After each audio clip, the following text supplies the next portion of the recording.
Olá, família TV, tudo bem com vocês? Mais uma quarta-feira e a gente aqui novamente, com o programa Bate-Papo com Vera Lúcia, que vai ao ar sempre às quartas-feiras pela manhã. Não se esquecendo das reprises, sempre às sextas-feiras ao meio-dia. Bom, aqui sempre tem profissionais com assuntos relevantes aí para a nossa população e para o mundo inteiro. Agradecendo já a empresa Westlink Tecnologia 100% fibra ótica, parceira da TVI desde o início. Quem quiser conhecer o trabalho deles é só entrar em contato pelo 0800 718 7875 ou 3952 5273. Lembrando também dos nossos outros patrocinadores que fazem parte desta história. Tem muita gente que acreditou no nosso trabalho desde o início, está com a gente há muitos anos, agradecendo aí a parceria. A TVI também ela pode ser encontrada onde você estiver, diretamente no seu tablet, celular, na sua TV Smart, pelos aplicativos TV Digital, Orb TV, Unique TV, CX TV, TV Box, no novo YouTube da TV, canal TVI Itaipuaçu e também na Rádio Pix Web, com músicas sensacionais. Não esquecendo que temos também o nosso site, que é o www.tvitaipuaçusemcedilha.com.br, onde vocês encontram todas as fotos e a matéria na íntegra. Bom, estamos aqui também para atendê-los. Você que tem um pequeno, médio ou grande comércio, quiser fazer um comercial, falar da sua empresa, entre em contato com a gente, venha conhecer um pouco do nosso trabalho pelo 021 994128509 ou 99314 4124. Bom, e hoje nós estamos aqui com a psicóloga Beatriz Alves Queiroz, que vem aqui bater um papo comigo mais uma vez, gente? Hoje ela traz o tema distúrbios alimentares, da compulsão alimentar à anorexia.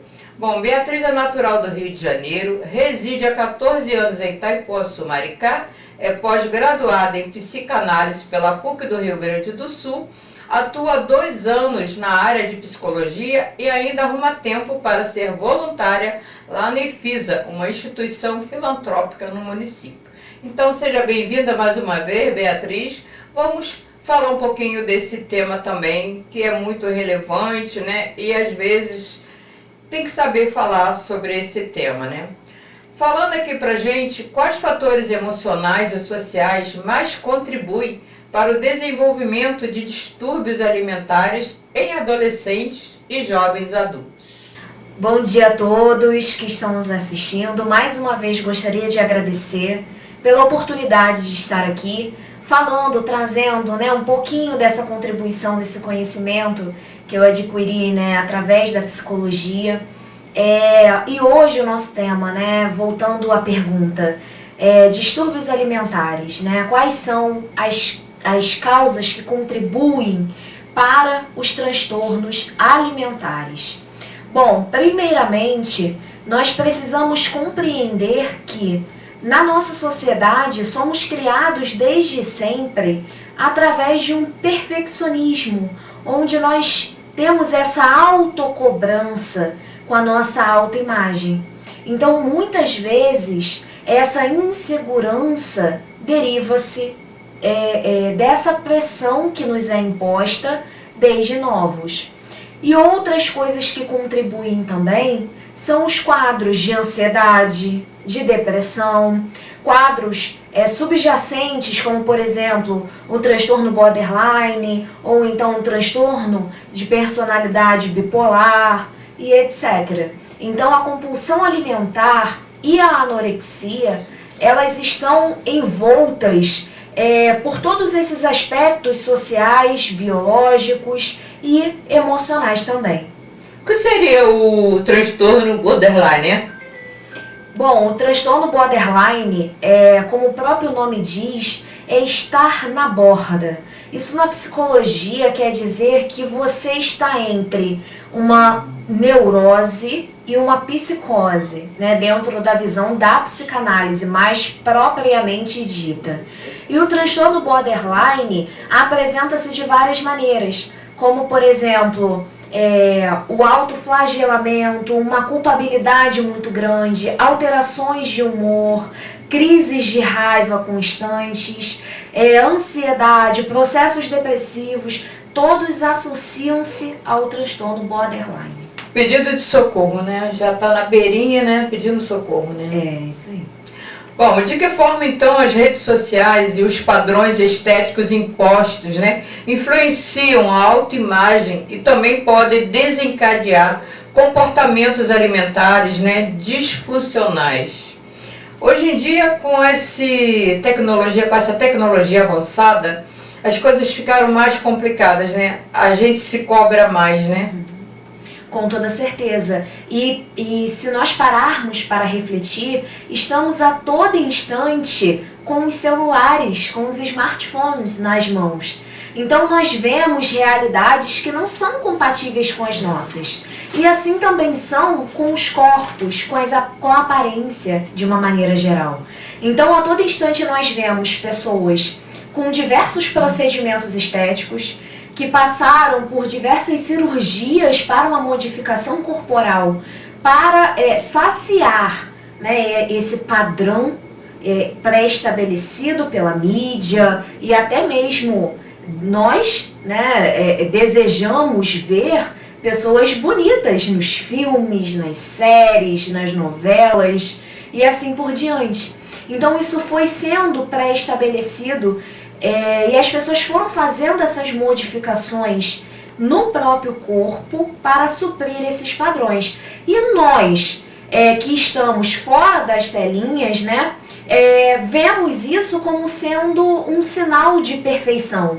Se eu fosse bonita ou bonito daquele jeito, se eu tivesse mais magro ou se eu tivesse mais corpo, como é do vocabulário popular, eu seria mais bem sucedido ou eu receberia mais elogios nas redes sociais, porque a verdade é que as redes sociais, elas são uma necessidade nossa, né, de aprovação, né, e de autoaprovação, porque todas as vezes que nós recebemos a curtida, seja no Facebook, seja no Instagram, a gente se sente valorizado.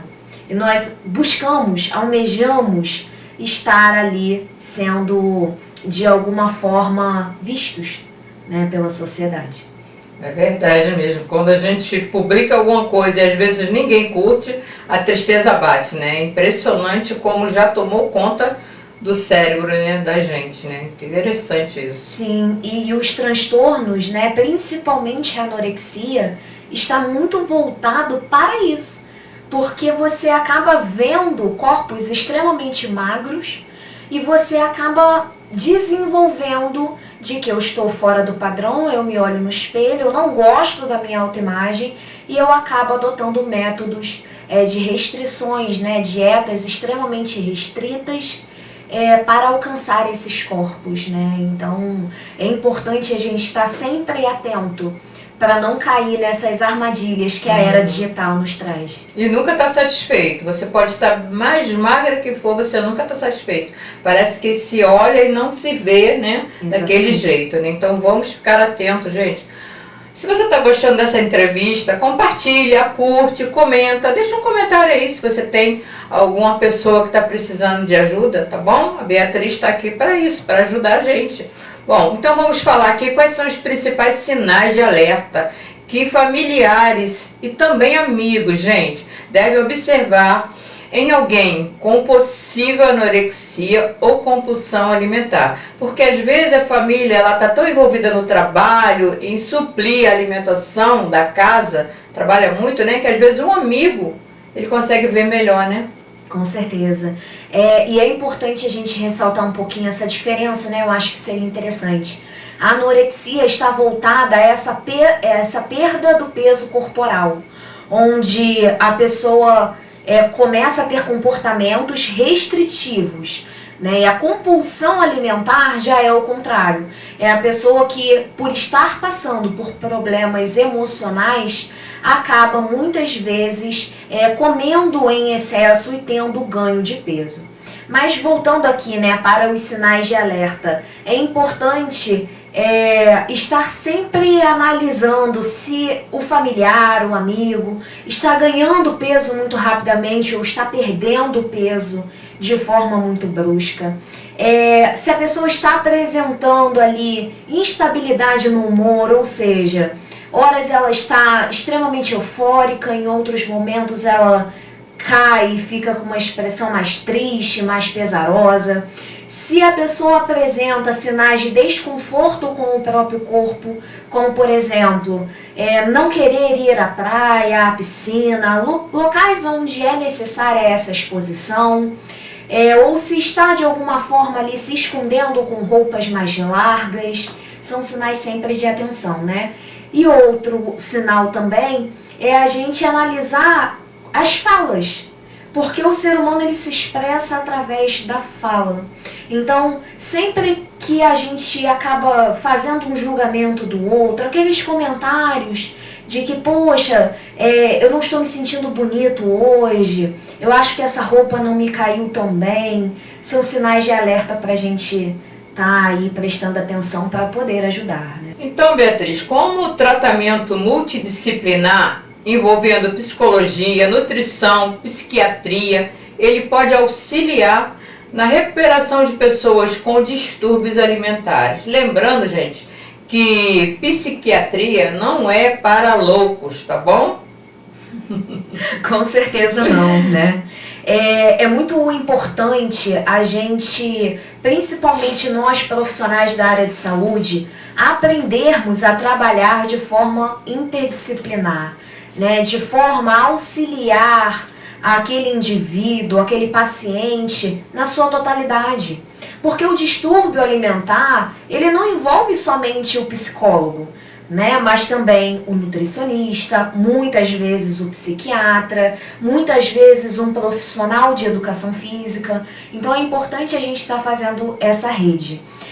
A psicologia irá ajudar a pessoa com um transtorno alimentar de forma com que ela compreenda a relação com o próprio corpo e também com a comida, enxergando que essa compulsão muitas vezes, ou melhor, na maior parte das vezes, tem um fundo emocional, porque nós buscamos preencher um vazio que nos falta muitas vezes e às vezes tentamos preencher com a comida.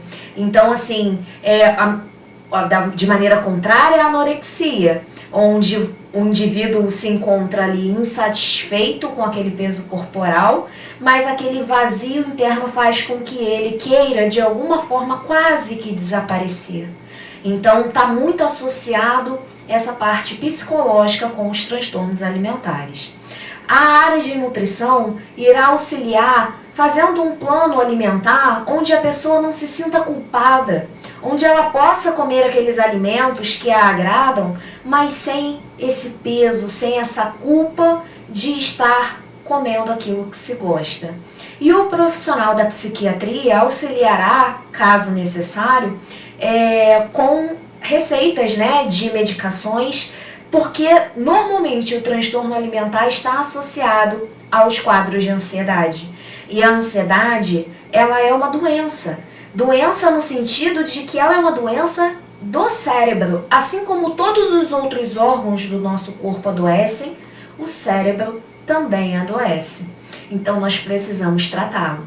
Então o psiquiatra se faz primordial em muitos casos também de distúrbios alimentares. Porque até hoje em dia você sabe que ainda tem muitos preconceitos, né? Não vou no psiquiatra é para doido, para maluco. Não, gente. Psiquiatra é para curar.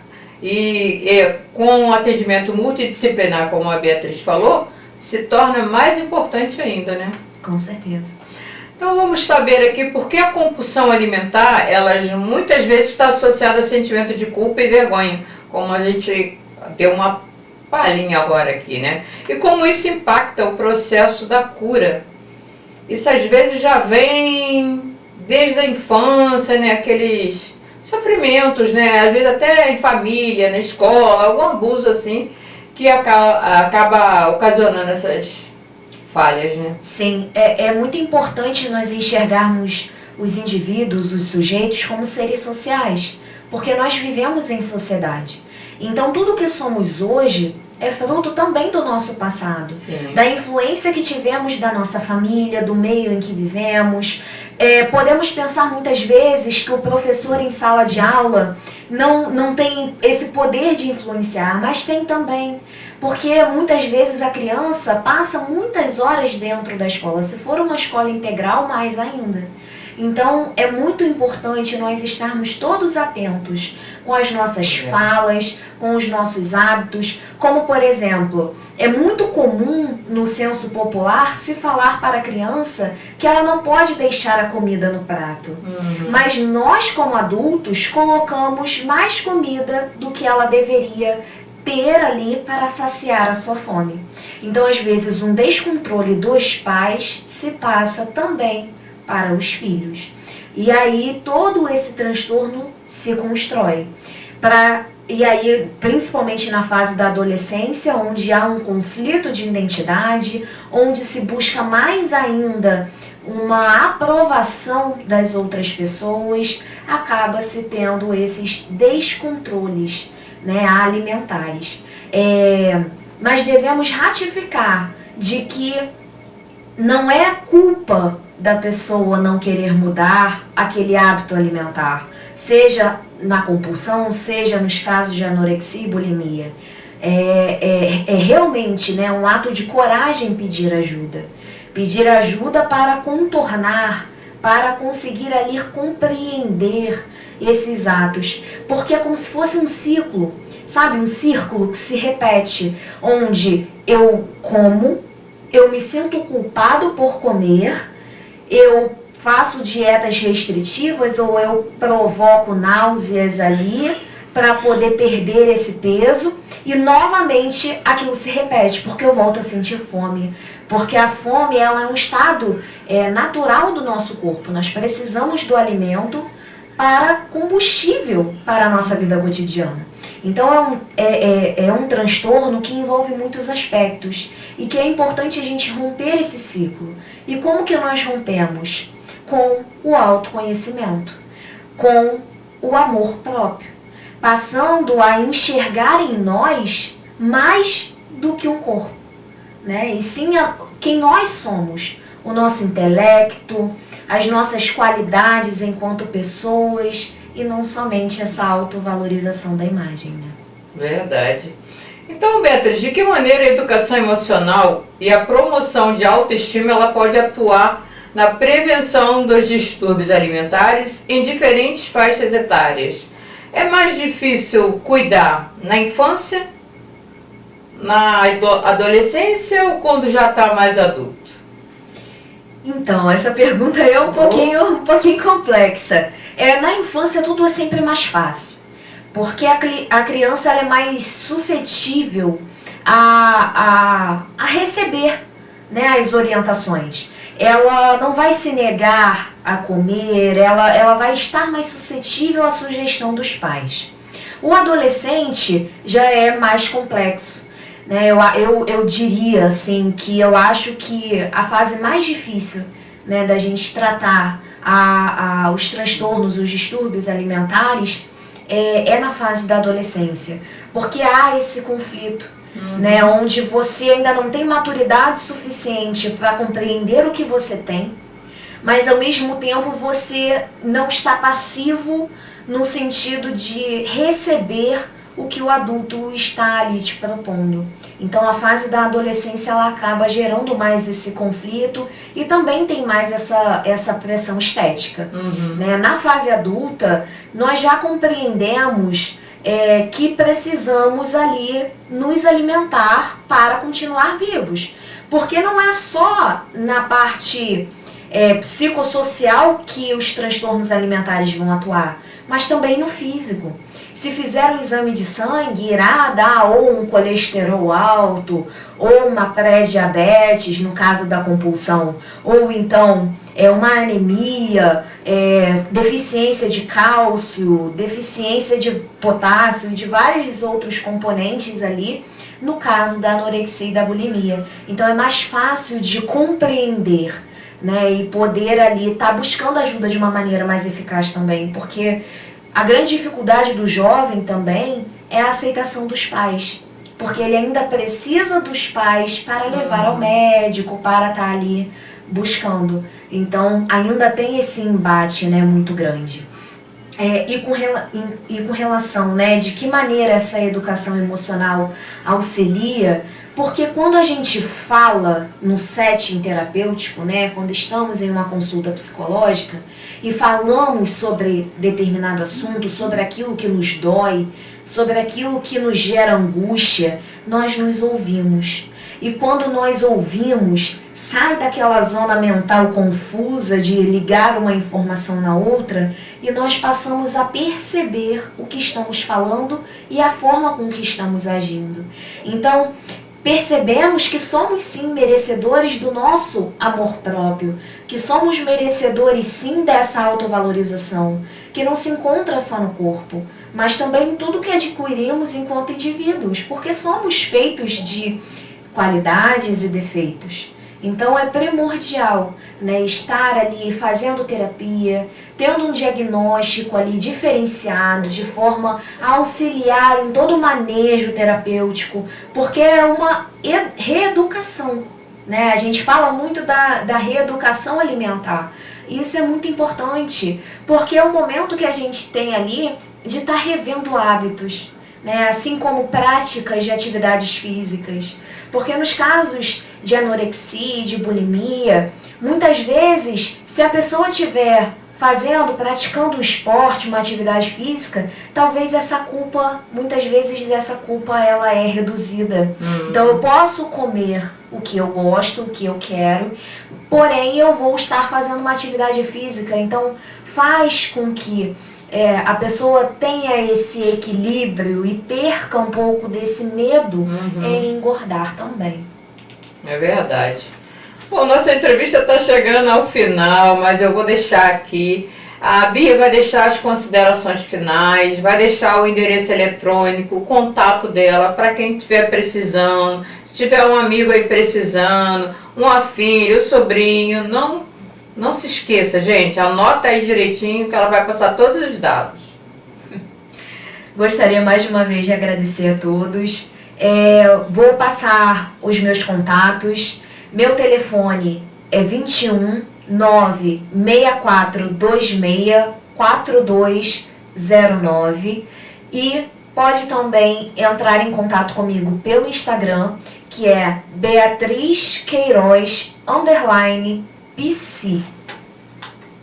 Isso aí, gente. E a Beatriz, ela vai estar sempre aqui, porque ela, como psicóloga, ela atende muitos jovens, né, adultos, crianças também. E ela tem muitas coisas boas aqui para falar, para passar para vocês. Quer deixar beijinho? Não? Quer não? Eu vou deixar o beijinho. Eu tô com um monte de beijinho aqui, gente. Vou falar rapidinho aqui. Fábio Reis, Eni Pestana, Celinha Regina, Nariene Xavier, Eduardo Duval, Delfim Moreira, Miguel Serrano, Sueli Dias, Cristiane Moraes, Jorge Luiz, Gilberto Sgarbi, Nayana Araújo, Ângela Vieira, que esteve aqui hoje com a gente, e Vânia Oliveira. E um beijo para todos vocês aí que sempre estão participando com a gente. Fica com Deus. Até semana que vem.